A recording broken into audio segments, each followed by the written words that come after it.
Welcome back to Can I Be Honest? We got another episode. We are excited to be here. We're excited to chat with you guys, excited to bring some of you on, excited to read the comments. There's, as always, a lot going on. This week in Detroit, we were moved by just another tragedy. Seems like there's always a tragedy to discuss, and that's worldwide. But there was a shooting at a Coney Island. There are three brothers gone and not coming back, and that's sobering. There's some other things that are happening as well, but we want to talk about that. We want to talk about something that's hard to talk about, that a lot of people don't want to talk about, and we're going to try to be as respectful as possible, but also as honest as possible. So with that, we'd love to see you invite people on, try to get as many people into the discussion as possible. Would love to see you jump on and chat with us. I know already there's some comments. Once we posted we were going live, what the topics was, there's already comments about people's thoughts on this. So would love to hear your comments. Dewan, how are you feeling this week? Definitely not excited that we have this subject matter to talk about.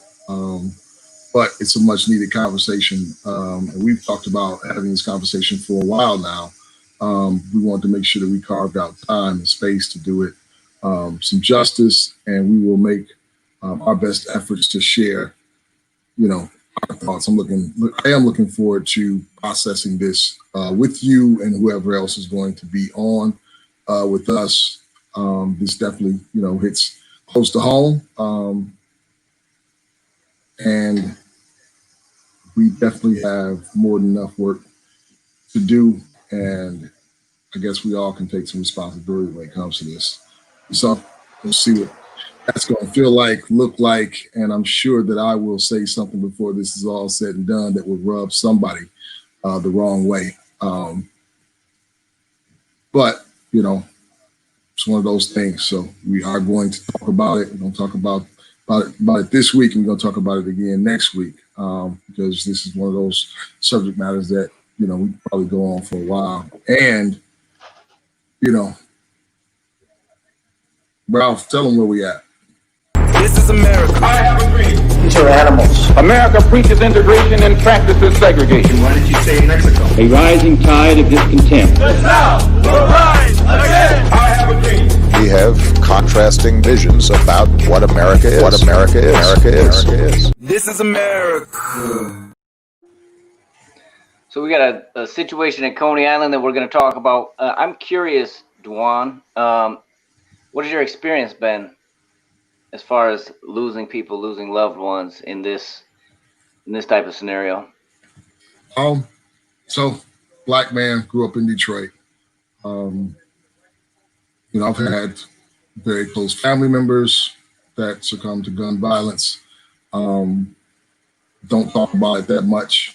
Now I won't bring their names up because, I have family members that might be rubbed the wrong way by that. So I don't want to do that. But, I do have family members, very close family members that have been killed. Have very close family members that have been shot multiple times, that have survived and still deal with the ramifications. And yeah, so that, if that's what you're asking. I mean, I've, had my own experiences with guns being drawn on me. Definitely had at least the same amount of guns drawn on me, if not more guns drawn on me by black men in Detroit, as I have had, white officers in suburban communities that have pulled me over. So it's something that we can't pussyfoot around and dodge the subject matter. Yeah, I've had a very unhealthy level of experiences when it comes to being impacted and affected by people being killed, people being shot, and also my own trauma associated with guns being drawn on me, Yeah. So, that's, kind of where I'm at. And that's why this is definitely going to be a sensitive subject matter for me. One that I even up to like the last 30 minutes, man, I was just like, man, like, I still don't want to have this conversation. But like, I desperately want to have this conversation. Because like, you know, we have to have a conversation before we can have the conversation, right? Like there's a huge amount of offense regarding the way the term Black on Black violence is being weaponized, right? And rightfully so, right? It's like, so there is a lot of energy given to debunking the myth that like Black on Black violence is something that exists and it's exclusive to the Black community, right? Because we don't call like violence in other communities, like we don't have a term called white on white violence, right? That's just called crime. You know what I mean? Somebody breaking the law or committing a violent attack, right? So the way it's been used is definitely unhealthy.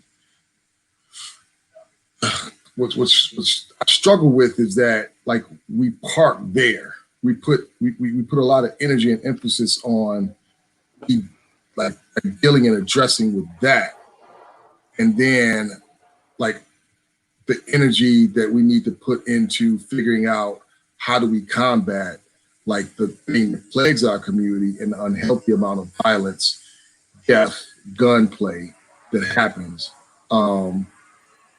It's just you know, something that I think we need to figure out like what that looks like. And I'm cool if we say everybody can't be invited to this conversation, right? Like I'm cool with that. If we want to exclude and the people that like as soon as somebody starts saying Black Lives Matter, they want to talk about Chicago and the amount of killings that have taken place there, or Black on Black violence and throw statistics out, knowing that they're never going to lift a finger to deal with that or address that. If we say that they're not welcome to be a part of this conversation, I'm cool with that.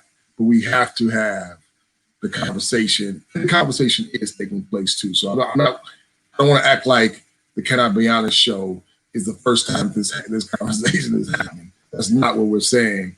I just think that we definitely need to give it more energy, more focus, and not shy away from it because we feel like it's going to disrupt the movement of the Black Lives Matter, mission.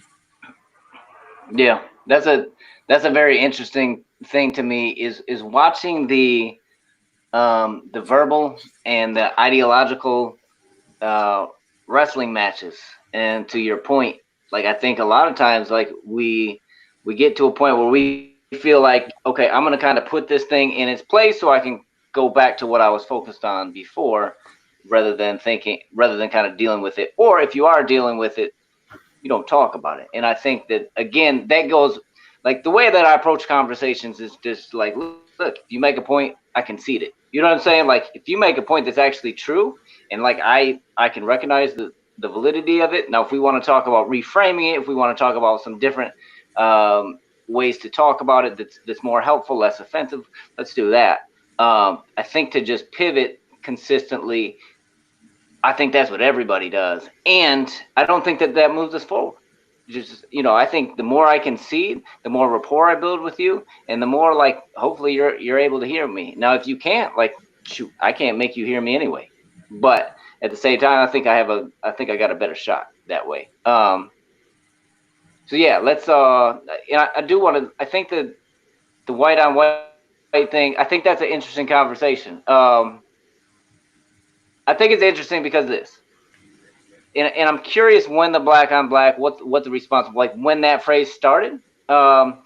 What's interesting to me is that part of what I'm processing is like, why don't we have a white on white crime? Because we do have white people killing each other, and we talked about the reason that it shouldn't be called Black on Black crime, because it's really about proximity and about the like who you're close to is more, and definitely like most violence gets committed amongst people that know each other or have some type of relationship with each other. Like they've done studies on that. And so really it's crime of proximity. At the same time, the numbers are staggering. And I would like to, like, one of the things that I think about is the fact that white people aren't talking about police violence against them, even though like just like raw numbers, there's more white people, unarmed white people, killed by police than there are black people.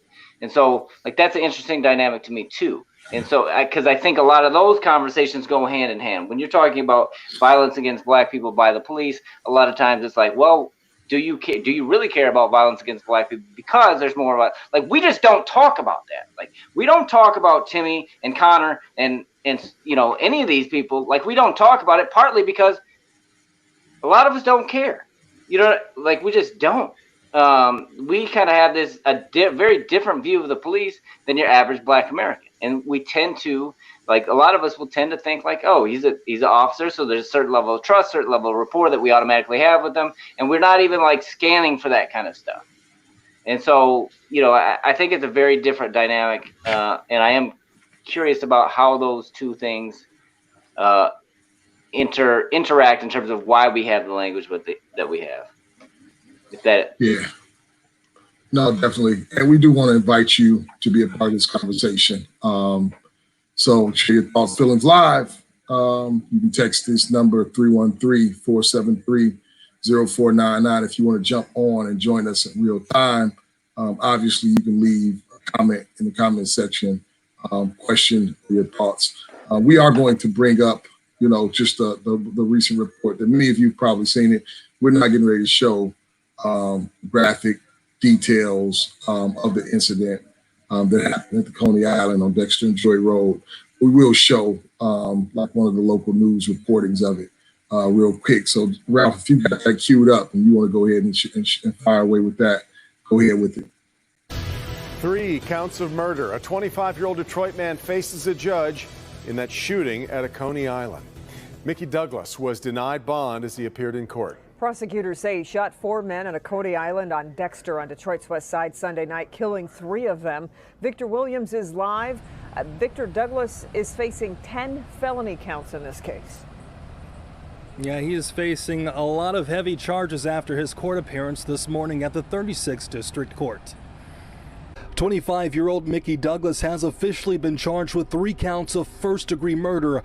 He's also been charged with assault with intent to murder, felon in possession of a firearm, and 5 counts of felony firearm. All this after he's accused of being the gunman in the shooting that took place at Eagles Coney Island on Detroit's west side, leaving 3 dead. The victims being identified as 34-year-old Brian Jackson, 24-year-old Carnell Watts, and 20-year-old Courtney Willis. Another man who was still in the hospital has not yet been identified.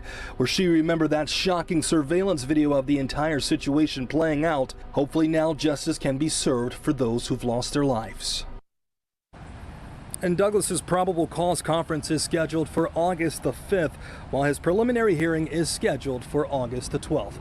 Of course, we'll stay on top of it. Victor Williams, Local 4.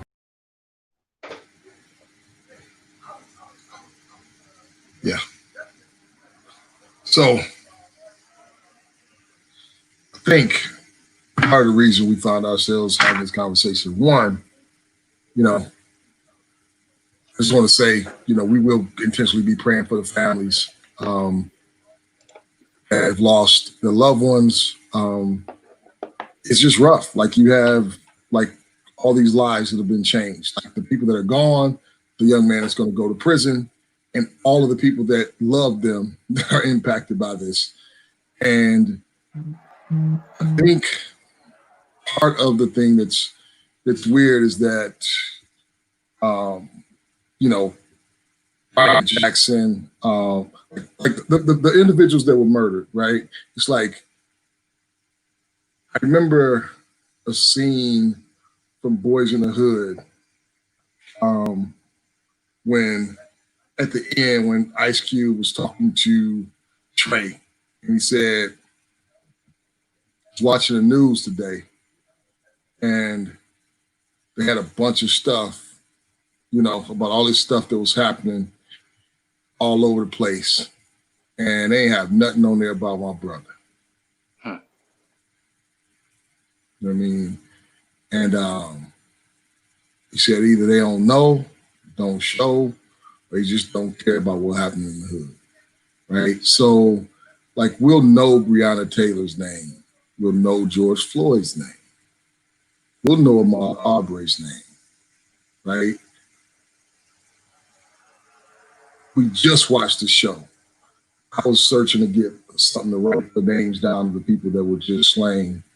And I got Brian Jackson's name down. Part of the reason I was able to remember that with ease is I got a cousin named Brian Jackson, right? So like after today, how many of us will say their names, right? Like how many of us will like continue to care for their families? And so it goes back to like the Black Lives Matter question, right? And a family member of mine, I'll leave their name undisclosed. And a family of mine has been quoted recently saying, in situations dealing with people like in the community that have annoyed him, or done something like stolen something or whatever, he's been quoted as saying, "Some Black Lives Matter," right? Now, that's a serious statement. This person is Black. Yeah, if it's not serious, it's joking, and the reason it is offensive or somebody might think it's funny is because at the core of it, there's something real there, right? Like white people aren't the only people that have been taught to devalue Black life. Black people have gotten the same lesson, right? It's like we've been taught not to value Black life, right? Like you have to like show yourself worthy of being valued, right? So like as I talk about my own trauma associated with gun violence growing up in Detroit. Like the part that I leave out is the times when I've been on the strong side of a weapon and there was somebody on the other side of that weapon, right? Person of color, right? And like, there's been times, like, thank God that I've never like gone as far as taking life, but there has been times when I've been into it, and it's proximity, right? But I think that the message was well received for me and many of my friends that I grew up with, that we just didn't value life, right? There was a time in my late teenage years where we had a lot of dangerous activity happening in our community that we participated in with people that 5 years earlier we were just playing basketball with, right? Like we were, hanging out with and going to school with. And something happened where we started trying to like kill each other. You know what I mean? And it's unhealthy. And I didn't understand the level of self-hatred or the lack of value that I had, and then, so I think trying to figure out like where that happens, where that teaching takes place and address and deal with that is something that we definitely have to do more of, like in the Black community, as well as continue to challenge people from outside the Black community, specifically white people, to value Black lives. We have to say that to each other, right? We have to be able to deal with that and not, act like it doesn't exist. You know what I mean? So those are some of my thoughts. And I know I'm going all over the place in a bunch of different places, but I expected that of me when it comes to this subject matter. I don't think white people value white lives either, though. Honestly, like I think that especially, I think we have this way of compartmentalizing people. I think when somebody gets killed in a vicious accident, like gets whatever, that they're an innocent victim of something, I think that's when kind of our hearts pour out.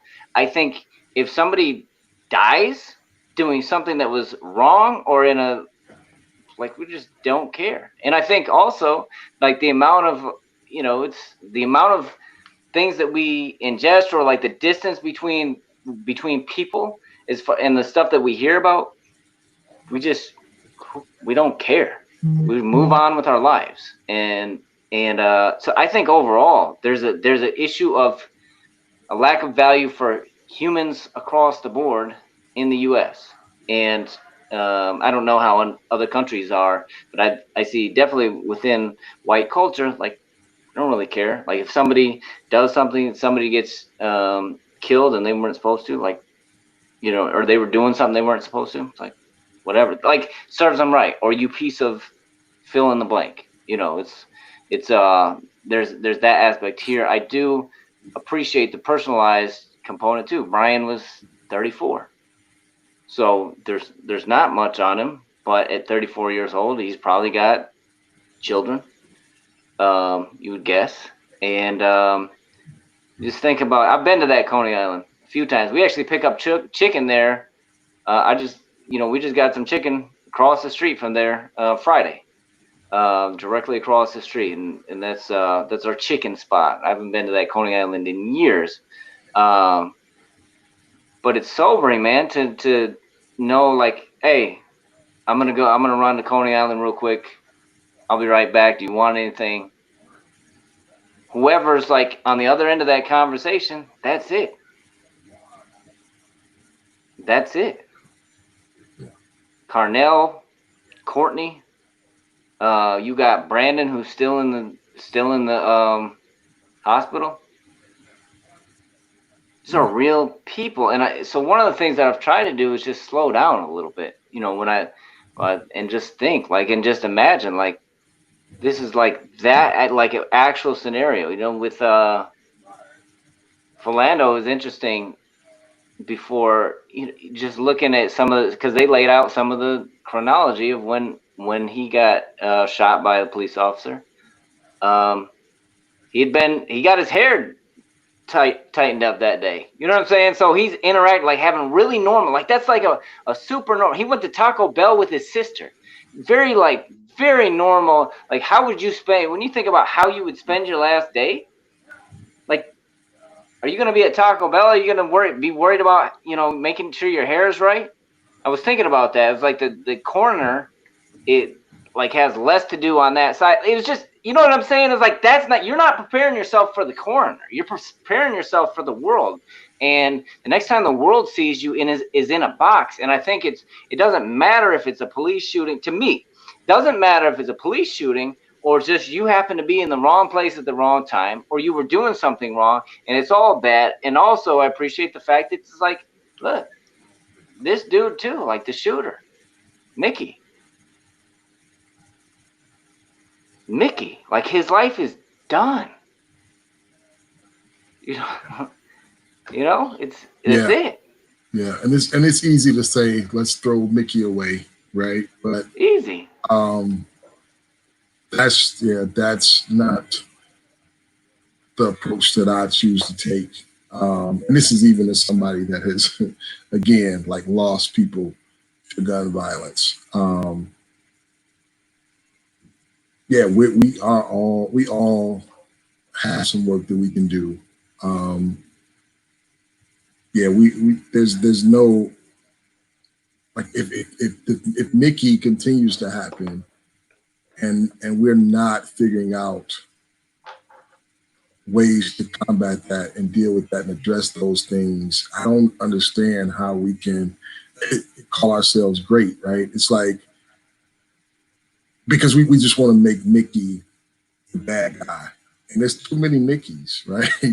There's too many. I mean, it's a serious problem, and there's a lot of Mickeys that have had the thought, probably not the opportunity to carry it out, right? It's like, you know, like some of us that are listening, watching, we've probably thought about having some Mickey moments, right? Probably over something that we thought was more serious for ourselves. We probably haven't carried it out or saw it all the way through, right? Mickey did. Mickey's going to spend a lot of time thinking about that, wishing that this was a dream and wishing that he didn't do that. And his life has changed forever. He probably will never see the light of day again. But, you know, I think that, you know, before we jump off of here, at the end, we're going to share some resources, some places that we believe kind of reach the Mickeys before they get to that moment. on Coney Island. Those are like the heroes that are doing the work day in and day out. So if you're watching, I see Mike Izzo, Josh Spires, Desmond Washington, Paul Starr, Corey Beatty. I'm not sure if y'all are still on. Corey runs an organization called Davis. Detroit Ain't Violent, It's Safe.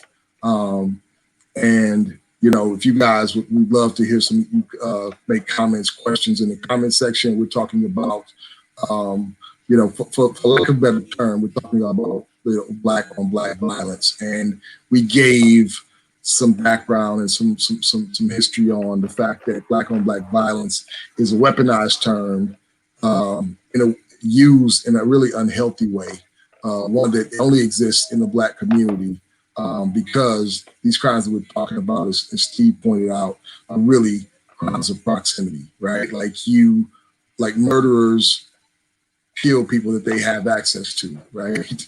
So Brian Ferguson Bay just popped in. So so we just explaining that when you hear the term black on black violence, understand that it's something that's seen as extremely unhealthy and it's not productive, right? It actually hurts us being able to have this type of conversation.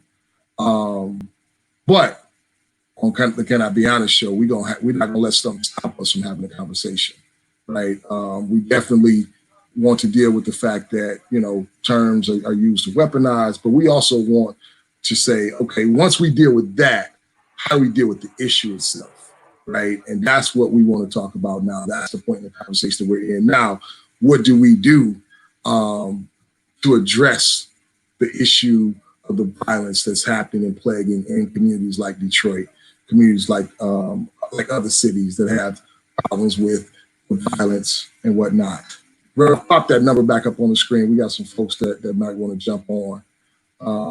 If you want to jump on the call and join us live, you can start by texting your question or your comment to 313-473-0499, 313-473-0499. Text it. We'll take that.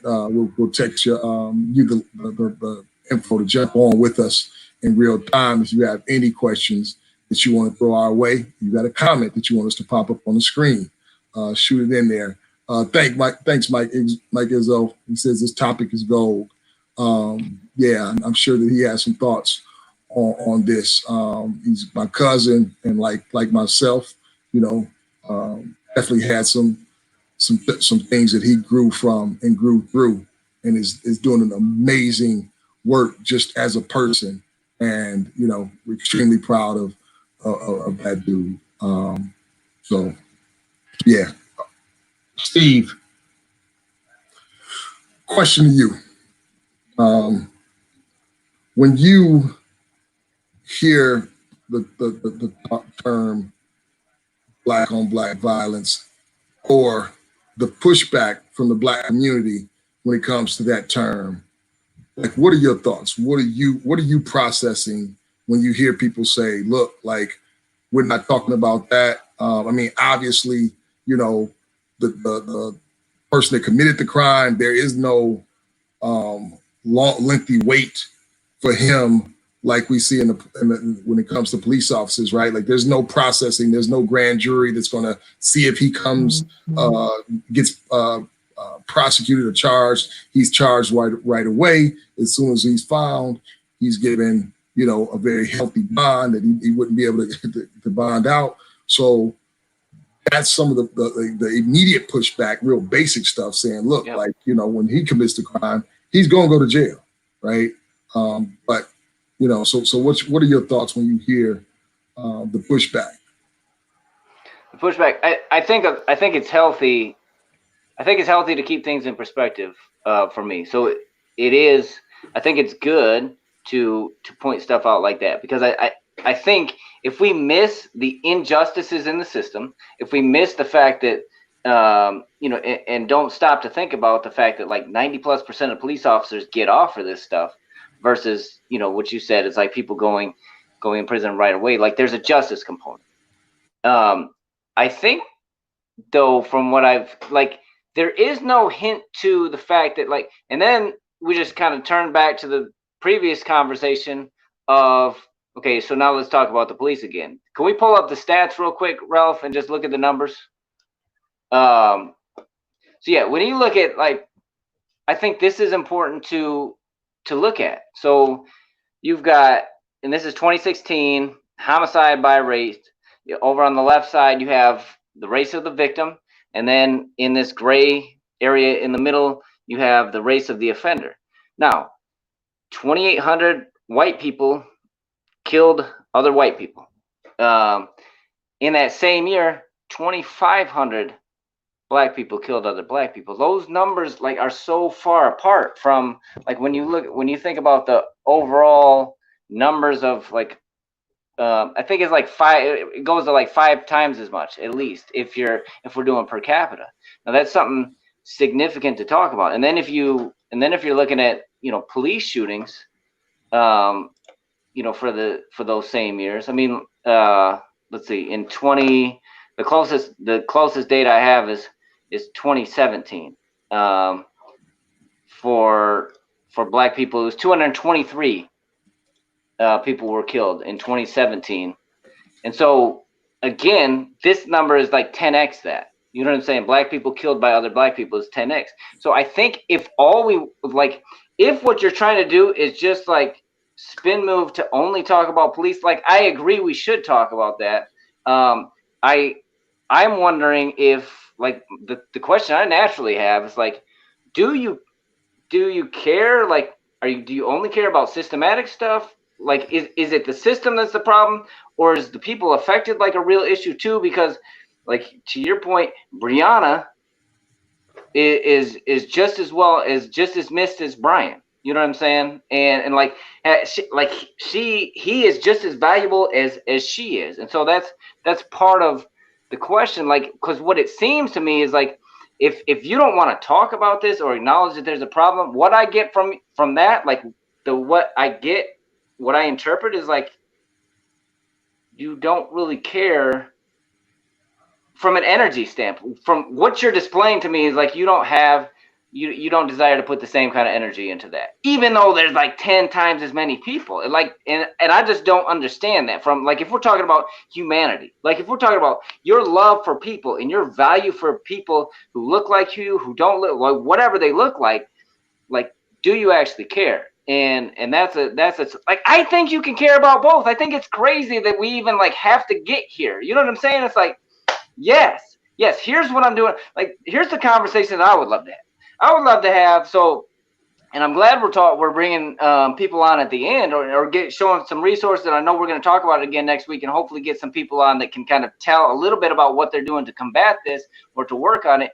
But, like, what I want to be able to say to people is, like, yeah, that's an issue. Like, here's an organization, or here's some ways that you can get involved. Put money behind this organization. This is what they're doing. If we get behind them, dude, do you know, like, money, Solomon talks about money is the answer to all problems. If you actually put money behind some of these organizations that are working to combat this type of stuff, that are working to steer people in the right direction, he was in the system already. Mickey was in the system. If you get somebody either pre-system or post-system, like between now and then, can help bring him back into the thing. And that's another thing to address. Is, like, once you get a felony, man, like, it's tough. It's tough to get back in. And we just look like that's another area. We just don't value people that, like, we can place into a particular area and just leave them. Like, dude, you made your bed, lie in it. It's like, all of us messed up. So we just, like, you're just gonna, like, but we don't all get caught, and B, we don't all, like, just get the same punishment, like, for felonies. You know what I'm saying? Like, you take the legs out from under some people with that. And, like, I understand, like, I get it, like, they did the crime, but the end of that is you did the crime, do the time. Once you've done the time, then you should be able to, like, get back into, like, real life and get back into opportunities. Like, we keep, like, I think we're making it tough for people. I'm going way off on a tangent, but all that to say is, like, what is your energy like? If your energy is not, like, I don't respect that. Just to be completely honest, I do not respect if you have all this energy for the police, and you don't have a fraction of that energy for people. Because then I'm just like, I get it. The system's jacked up. I want, like, we should be working to change the system. If you're not also working to change, like, the 10 times as many people that are getting killed, like, outside of the system, or to address, like, the portions of the system that, like, make that possible, I have questions. Yeah. So to those questions, let me try to address them a little bit. I think we need to hit a couple of the comments because I think we got some live activity going on there between Josh Spires, some Quasi Point, and even Vince. I think he popped Vince's up, but because there's still some things that we need to address, like when you talk about system. Josh said, like, what about white on white violence, right? And it's like there is. How come no one ever talks about that? So there are, like, ways that, you know, we are influenced when it comes to things like that. But I want to, like, take it even a step, go back a little bit. When you talk about the police brutality versus, like, black on black violence, right? And forgive me, y'all, for when you hear me use that term, I'm using it to communicate now, right? So, like, not because I believe that it's a thing. And what I'll do is I'll even check myself on using that term because I want to be respectful. I don't want to continue to perpetuate the use of it. But there's different approaches to addressing that, and I think that what ends up happening is the approach to addressing police brutality is very sexy, and it really, really sells. So that gets all the hype and the attention. I love that you use that word. I love that. Yeah. I love it. But if you're talking about the things that are happening at a grassroots level and even at a larger level to address the violence that we're talking about right now, it's not as sexy, and people don't get the recognition that they get for the heavy lifting that they're doing. And you got a lot of organizations that are struggling in a way that they shouldn't struggle, because what you said, like, if we had the resources and the focus and attention going to some of these things that are combating it and catching the people, the Mickeys before they even go in the first time, or they come home after the first time. If we put as much energy and focus on them, then I think that we would see some of those numbers start to change. You know, I saw somebody say today that, you know, like, in LA, there's some programs that are run that are very successful and have like great numbers when it comes to curbing, like, the violence that they see in their communities. So, but what ends up happening is, like, once they start having too much success, there's the system that sets some things in place to limit their funding. And then they're able to have less impact, but the funding for the police increases every time the violence number goes back up, right? And then when that goes back up, then they circle back to these organizations and say, hey, let's get you some more funding because you guys were able to move the needle, right? Yep. And I think that when you hear terms like defund the police, what is happening is people are doing this when they hear that. And what some people are actually saying is, look, some of those dollars need to be reallocated. Some of those dollars need to go in some of these spaces that are getting more to the core, the root of the problem, right? And I think that, like, that's next level conversation. But, you know, you have people that are saying that's ridiculous. And then you have some people that are saying, look, like, let's call it something that's more palatable. And you got some people saying, F that, we're going to call it what we want to call it. And we're going to continue to move the way we want to move. So, like, that's a whole nother subject matter. We'll go into that, you know, hopefully in the near future. But there's another component, right? Because you talked about system, right? So if we talk about the self-hatred and the message, go ahead. Before you get to that, I want to touch on something you just said. So we have this idea the government, like, one, the system's broken. The system is like full of like holes and inequality. And even if it was great, like, it's still run by humans. And there's a ton of corruption, like, across the board. So my question is, like, why are we still depending on the system to do stuff? Like, we can fund organizations. You know what I'm saying? Like, if you get enough people to do it, but to me, that's getting you to care. Like, you know what I'm saying? To give your $5 a week, your $5 a month, your $10 a month, $100, whatever it is. So it goes back to that, and there's a lot of things. That's what I really want to see. Like, I think the way that we approach solutions is very narrow sometimes. Like, we need to fix the government. The government is never going to be the answer. You know what I'm saying? Like, they might get a little righter than they are now. They might move the needle a little more than it is right now. But, like, it's got to be up to us. When you look at the early church, like, the early church was like, what's the problem? Okay, here. You know what I'm saying? It's like, let's take care of it as a group. And so if we don't get that mentality, like, I don't know. Like, I think if back to the sexy point, like, marching, and I've been out there, marched with my kids and whatnot, held signs. Like, that's cool. Getting all the stuff that you can post on your social media and all that kind of stuff, the stuff that looks great. Where are the dollars going? You know what I'm saying? Where's your $5, your $100? Like, what are you doing with that? Are you actually searching for organizations to put behind this kind of stuff that's going to make a change? Sorry, I hope I didn't make you forget your point, but I wanted to jump in there. No, you're good. You're good. We have a guest. And there's some live comments happening. So we might have to run 5 minutes over today just to get to some of these comments, because there's some really good stuff. But we have a guest that we want to bring on, a good friend of Steve and myself, Kwasi. Ralph, can you get Kwasi in? Kwasi! You. What's up, man? Good to have you. Well, going. Wow. Yeah.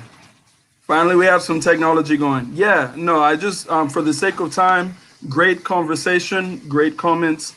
I was just, what Steve said really triggered something in my mind. And I was thinking that the systemic nature of black on black crime, at least as I've experienced it, usually stems from the self-hatred. And it usually stems from the fact that it's a lot easier to communicate the anger and the bitterness and just the stuff that we normally get in society from working a certain job or just being in a certain world. It's a lot easier to communicate that in your community. It's a lot harder to go across, those lines that divide and express the same kind of thing. That's true of spousal abuse. That's true of abuse of children. All of that. I'm a teacher, so I see it in the classroom. It's a lot easier. So I think that the systemic nature of it. I also wanted to, just say that, I'm not alone in that I've had, handcuffs put on me, put in the back of a car, all of that. By God's grace, they had to let me go. And I'm also not alone that I had the gun put to my head and I was shot at and all of that, and had to leave my city temporarily due to another hate crime. All of this was black people. The cop thing wasn't. But the point is, there's systemic aspects to all of it. And so, I very much agree with you guys' points, and I just wanted to give an example for it. Thanks, man. Appreciate that. Yeah. Appreciate that. Yep. All right. Thanks, man. Thanks for joining us. And you got anything else you want to drop before we get you up out of here? No, you guys are dropping all the bombs. That's lovely. All right, bro. Peace. Thanks, Quas. Yeah. Thank you. Yeah. There's a couple comments that I saw that I wanted to kind of touch on. I think Vince had said something recently. Can you drop Vince's last comment up for me? Oh, unfortunately, the violence and evil in the world will get worse because this is Bible prophecy. The real answer, not according to me, according to God is to get as many people saved as possible and ready for Jesus' return. I would say to that, I feel called to visit those that are in prison, feed those that are hungry, clothe those that are naked. I feel called to that, Vince, like on a personal note, you know what I mean? So like the evangelism piece and sharing the message of salvation. I bless those that are called to that. I feel like we've jacked Jesus's name up so bad that I think that we gotta, like for me, my approach is making sure folks understand that I love them. And when they're interested in wanting to know why I love them, then I'm willing to share like my perspective and what inspired me. And that is, ultimately my faith and the salvation that I received, that I just definitely wasn't worthy of. But that message normally comes later after somebody knows me and I'm given an invitation from them.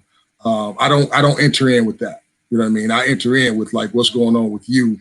Here's what's going on with me. Can you help me? Can I help you? You know what I mean? That's my approach. So yeah, I think it's a both and. I mean, like which is what you're saying. But when you look at the verse in Micah 6:8, act justly, love mercy, walk humbly with your God.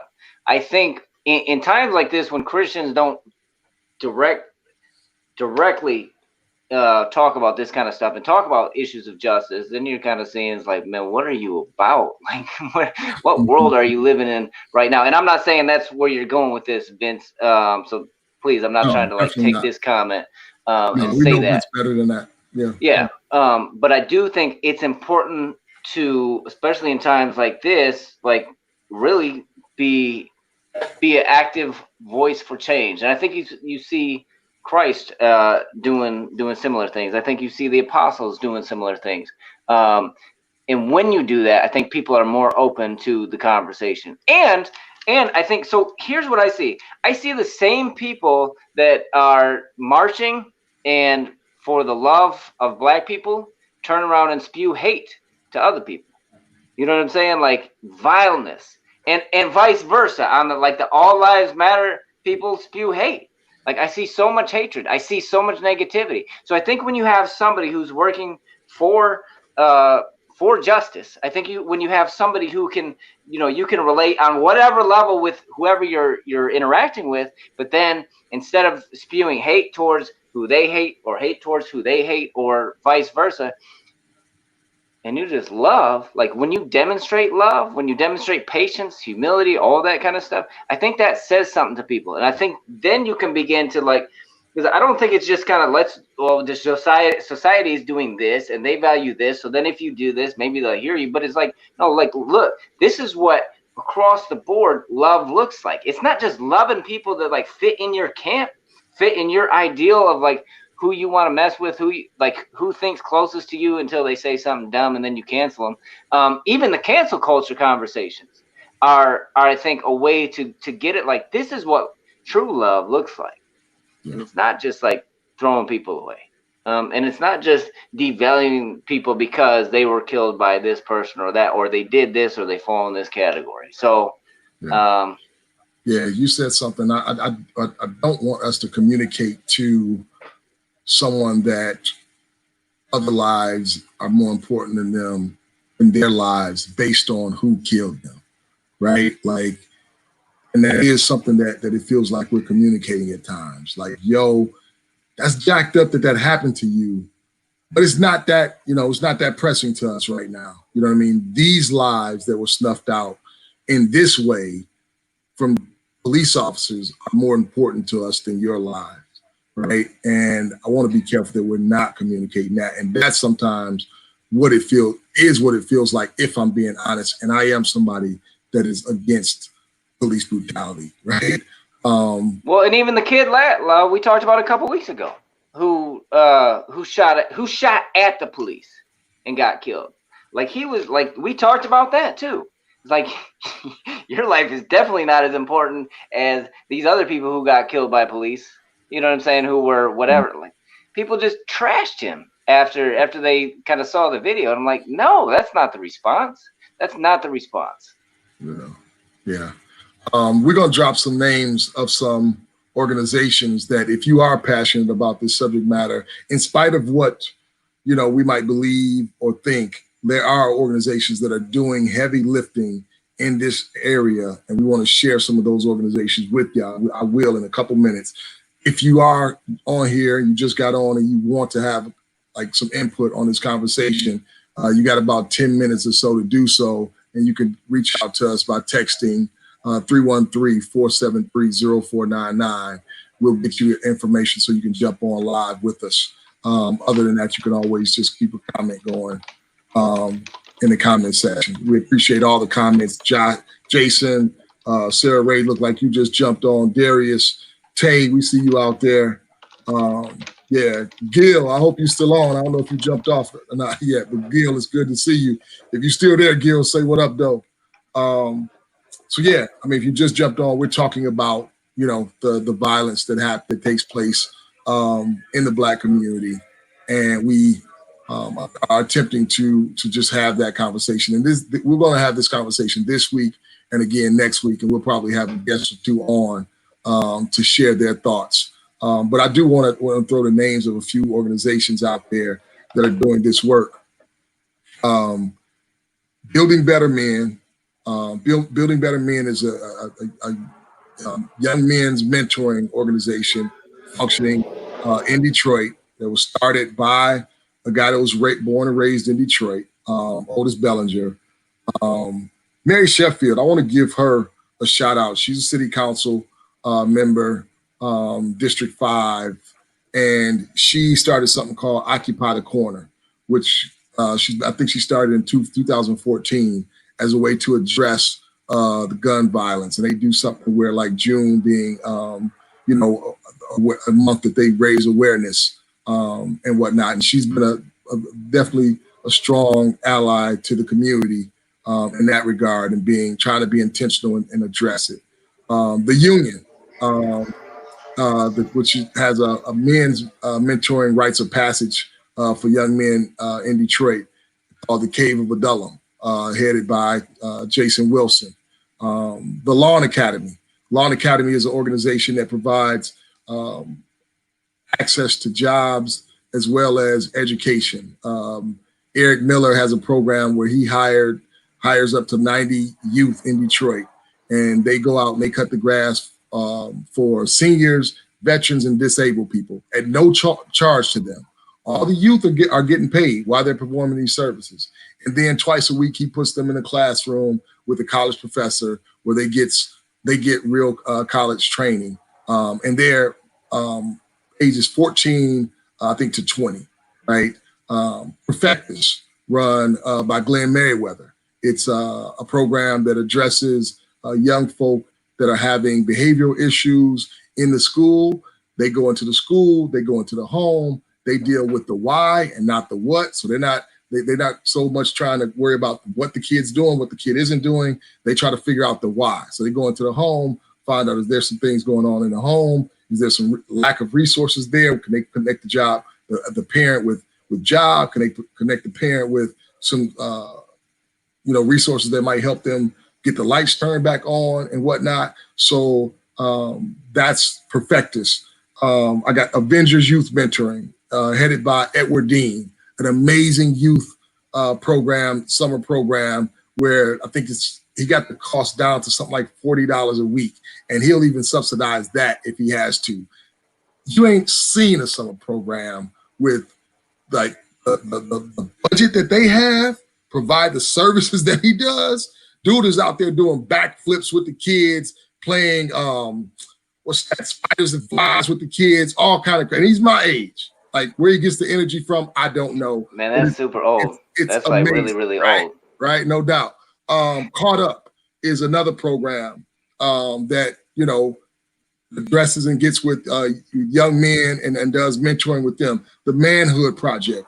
These are some organizations that are running right now in the city of Detroit that they try to get to the young folks before the streets and give them an option, give them an alternative. So there is work being done. So don't think that, because you don't see them on a regular, because they don't have as much notoriety as Black Lives Matter, that people aren't existing in this lane to try to do something and give some options. And they're doing an amazing job. And those are just a few, right? But if you're looking for a place to plug in, I just gave you some. So before you start saying, well, what about, black on black violence, call one of them up first and ask them what about it and what can you do about it yourself by joining the efforts that they've already put in motion. That's what I got. Yep.